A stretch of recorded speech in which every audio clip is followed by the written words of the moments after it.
এই বাইদেউহঁতক লৈ নাম গাব লাগিব।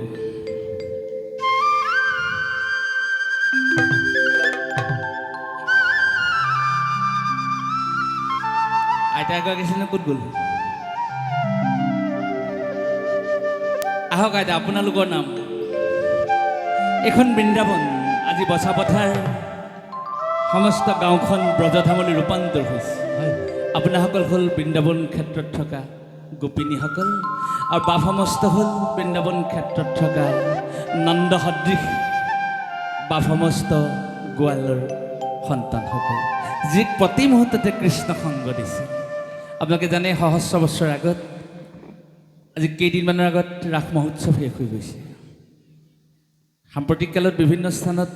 সামাজিক অনুষ্ঠানভাৱে ৰাস অনুষ্ঠান হৈয়ে আছে, চলি আছে, আজিও আছে কোনোবা যোৰহাটৰ স্থানত। পৰা যাই কি নহওক, বৃন্দাবন ক্ষেত্ৰত আজিৰ পৰা সহস্ৰ বছৰ আগত মধ্যনিশা প্ৰভুৱে বাঁহী বজাই আছে।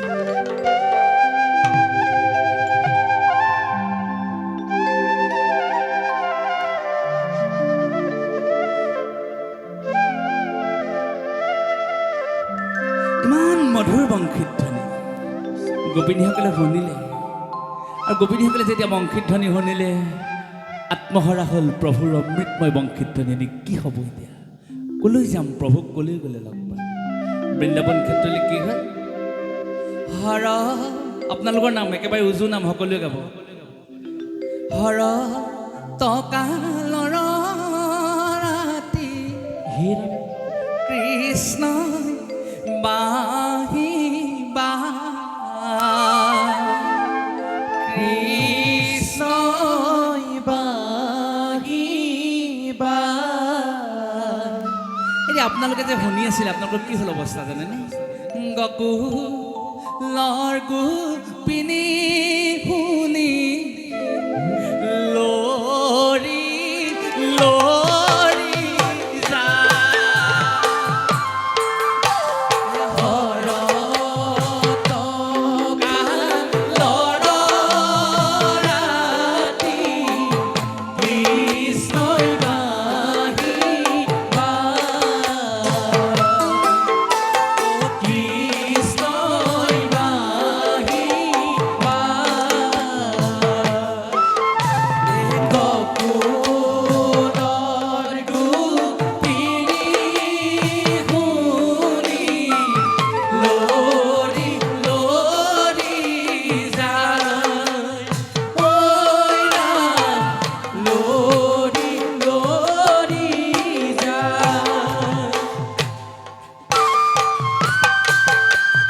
ধৰিবাহে বান্ধৱ।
এতিয়া বৃন্দাবন ক্ষেত্ৰত কি হ'ল মহাপ্ৰভুৱে মধ্যনিশা বাংশী বজাই আছে হয়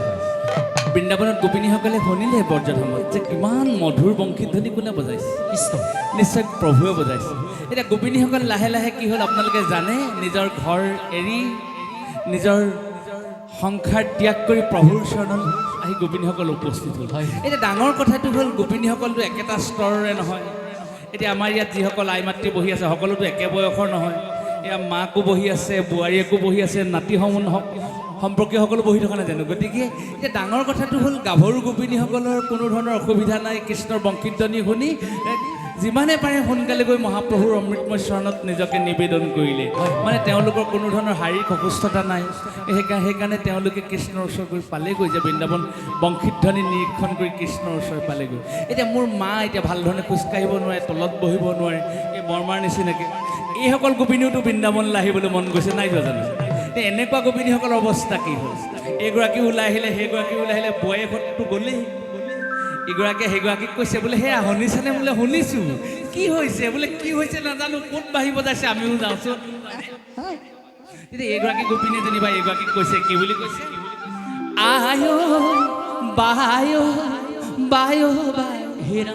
ক'তেনো কৃষ্ণই বাঁহী বজাই আমাক দিয়া দেখুৱা আয় বায় বায় বায় ক'তেনো কৃষ্ণই বাঁহী বজাই আমাক দিয়া দেখুৱা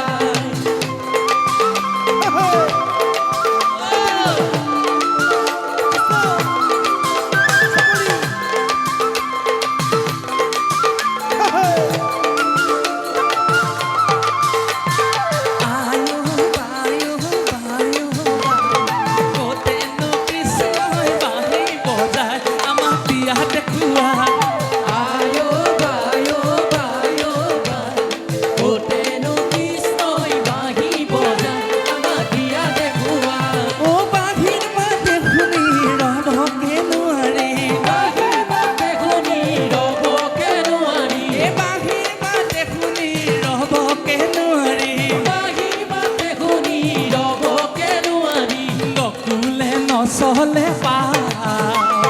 গকুলে নচলে আয়ো বায়ো বায়ো বায় ক'তেনো কৃষ্ণই বাঁহী বজাই আমাক দিয়া দেখুৱাই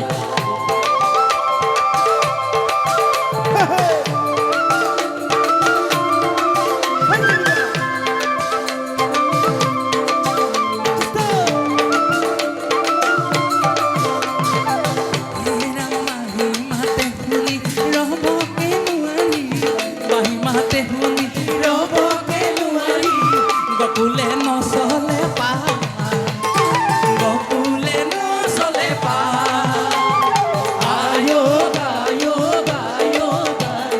ক'তেনো কৃষ্ণই বাঁহী বজাই আমাক দিয়া দেখুৱাই ক'তেনো কৃষ্ণই বাঁহী বজাই আমাক দিয়া দেখুৱাই ক'তেনো কৃষ্ণই বাঁহী বজাই আমাক দিয়া দেখুৱাই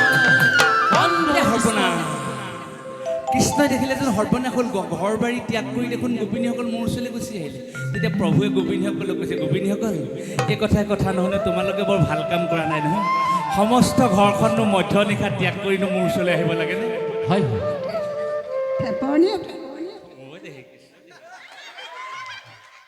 তেতিয়া গোপিনীসকলক প্ৰভুৱে কৈছে কি বুলি কৈছে গোপী হ'বহে যোৱা গৈ নিজ গৃহলৈ স্বামী সেৱা কৰা ইয়াত নাথাকিবা গৃহতে কৃষ্ণ পাবাগৈ গৃহতে কৃষ্ণ পাবাগৈ গোপী হ'বগে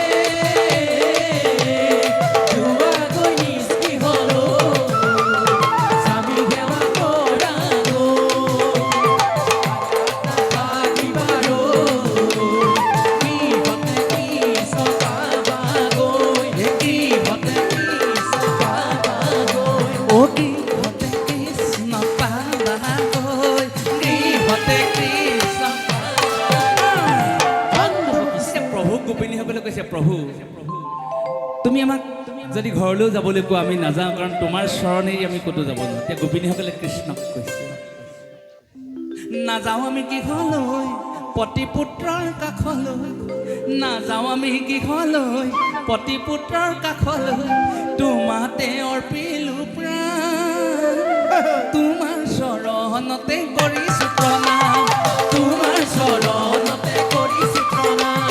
নাযাওঁ আমি গৃহলৈ পতিপুত্ৰৰ নাযাওঁ আমি গৃহলৈ পতিপুত্ৰৰ কাষলৈ তোমাতে অৰ্পিলো প্ৰাণ তোমাৰ চৰণতে কৰিছো প্ৰণাম তোমাৰ চৰণতে কৰিছো প্ৰণাম এই বনমালী ৰৈ ৰৈ ধেমালি কৰা বনমালী গোপী লৈ ধেমালি কৰা এই বনমালী ৰৈ ৰৈ ধেমালি কৰা বনমালী গোপী লৈ ধেমালি কৰা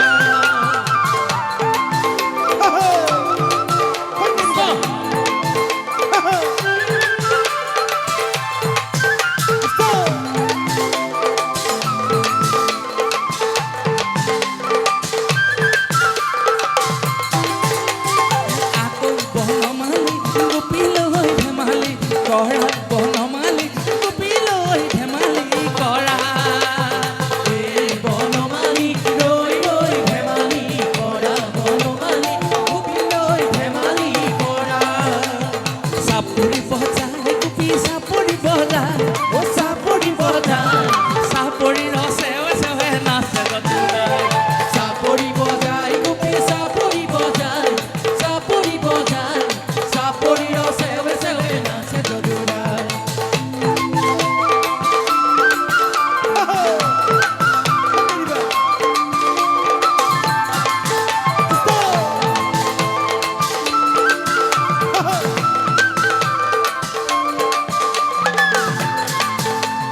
কৃষ্ণ বিনে গতি নাই অ হৰি তুমি বিনে গতি নাই কৃষ্ণ বিনে গতি নাই অ হৰি তুমি বিনে গতি নাই কৃষ্ণ বিনে গতি নাই অ হৰি তুমি বিনে গতি নাই কৃষ্ণ বিনে গতি নাই অ হৰি তুমি বিনে গতি নাই অ হৰি তুমি বিনে গতি নাই অ হৰি তুমি বিনে গতি নাই বান্ধৱ কৃষ্ণ বেদুন্ধি গাম বাৰু ডাঙৰ কথাটো বেলি কৰিবলৈ বেছি সময় নাই নহয় এতিয়া বোলে যমুনাৰ ঘাটতে কানাই বহি আছে মাথাৰে মুকলি চুলি হয় হয় এ সিপাৰৰ হেপৰা ৰাধাই ডাক দিলা মোকে পাৰে কৰা বুলি হৰি বল ভৈৰৱ গগৈকে স্থানলৈ আমন্ত্ৰণ জনাইছোঁ তাৰ মাজতে ভৈৰৱ গগৈ কাষতে গগৈ আপোনাৰ কাষতে আমাৰ অনুষ্ঠানটোৰ উপদেষ্টা শ্ৰদ্ধাৰ অৰুণজ্যোতি গগৈ ডাঙৰীয়া আহি উপস্থিত আছে আপুনি গগৈদাকে স্থানলৈ লৈ আহক বাহিৰে বাহিৰে ৰাইজৰ মাজত তেখেতক এটা পৰিচয় কৰাই দিব অনুষ্ঠানটোৰ এজন তেখেত উপদেষ্টা বা যাই কি নহওক বেলি পৰিবলৈ বেছি সময় নাই আছে জানো বেছি সময় ৰাধিকাৰ বৰ চিন্তা হ'ল যে মই দধি দুগ্ধ বিক্ৰয় কৰিবৰ কাৰণে যমুনাৰ ঘাটত ৰৈ আছোঁহি হয় হয় এতিয়া কানায়ে যদি মোক নদীখন পাৰ কৰি নিদিয়ে মইনো মথুৰালৈ কেনেকৈ যাম গতিকে ভগৱানক ৰাধাই কৈছে যে হে প্ৰভু বেলি পৰিবলৈ বেছি সময় নাই মোৰ লগত দধি দুগ্ধ আছে এয়া দধি ঘট মই লৈ আহিছোঁ যদি দধি দুগ্ধ যদি মই মথুৰা হাতত বিক্ৰয় কৰিব নোৱাৰোঁ বেলি পৰোঁতেই যদি মই বিক্ৰয় কৰি চাউল চিৰা কেইটামান যদি ঘৰলৈ নিব নোৱাৰোঁ মোৰ জানো আখলত দেখোন মোৰ জুইকুৰাই নজ্বলিব যদিহে জুইকুৰা ধৰিব নোৱাৰোঁ মোৰনো সংসাৰ কেনেকৈ চলিব সেইকাৰণে অৰ্থাৎ গাহস্থ সংসাৰত আমাৰ কিছুমান দায়িত্ব থাকে আমি প্ৰভুক প্ৰাৰ্থনা কৰোঁ সেই প্ৰভু তুমি আমাৰ সৰ্বপ্ৰকাৰ মংগল কৰা সাংসাৰিকো আমাৰ জীৱন অতিবাহিত কৰিবলৈ তুমি সৰ্বপ্ৰকাৰ মংগল বিধান কৰা আৰু আমাক সময় থাকোঁতেই তুমি ভৱসাগৰ পাৰ হোৱাৰ কৰ্ম কৰিবলৈ শক্তি প্ৰদান কৰা কৃষ্ণই ৰাধাই কৃষ্ণক কৈছে কি কৈছে এ কানায় কাষে চাপাই দিয়া না এয়া আমাৰ অৰুণজ্যোতি গগৈ ছাৰ আপোনালোকে সকলোৱে ডেকাসকলে এটা হাত তালি দিয়ক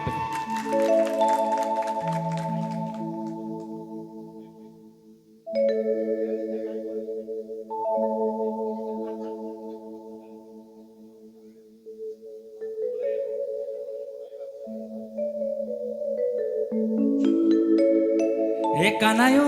কাষে চপাই দিয়া না কানায় কাষে চপাই দিয়া না বেলি ডুবি যাব দুগ্ধ শুকাই যাব বেলি ডুবি যাব দুগ্ধ শুকাই যাব বেলি ডুবি যাব দুগ্ধ শুকাই যাব বেলি ডুবি যাব দুগ্ধ শুকাই যাব ভাগিব মথুৰা হাতেও কানায় কাষে চপাই দিয়া না কাষে চপাই দিয়া না কানায় কাষে চপাই দিয়া না কানায় কাষে চপাই দিয়া না বেলি ডুবি যাব দুগ্ধ শুকাই যাব বেলি ডুবি যাব দুগ্ধ শুকাই যাব ভাগিব মথুৰা হাতেও কানায় কাষে চপাই দিয়া না কাষে চপাই দিয়া না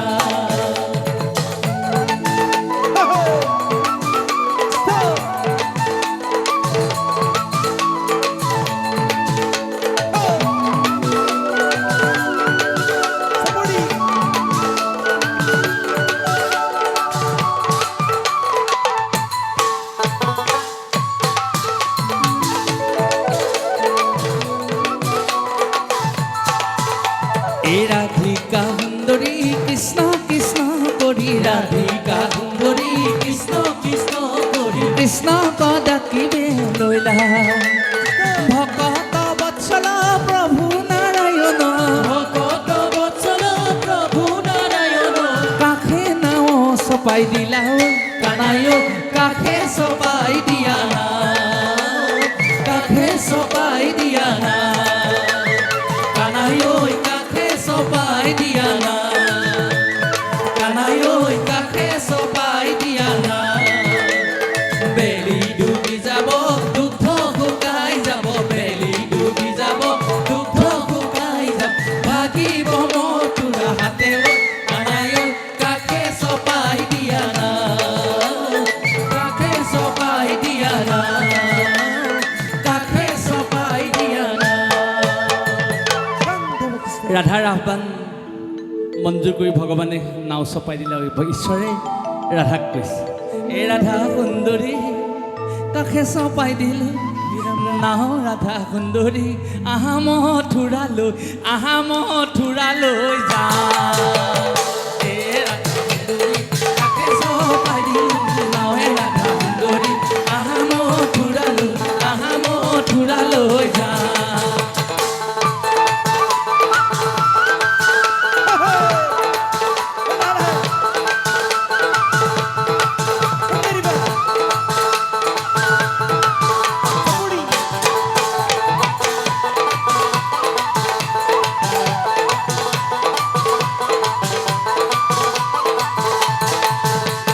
নাও চপাই দিলা ৰাধিকা উঠিলা নাও চপাই দিলা ৰাধিকা উঠিলা ডাকি হৰি হৰি বোলা ৰাধা সুন্দৰী কাষে চপাই দিলো নাও ৰাধা সুন্দৰী আহা মথুৰালৈ যা এই ৰাধা সুন্দৰী কাষে চপাই দিলো নাও ৰাধা সুন্দৰী আহা মথুৰালৈ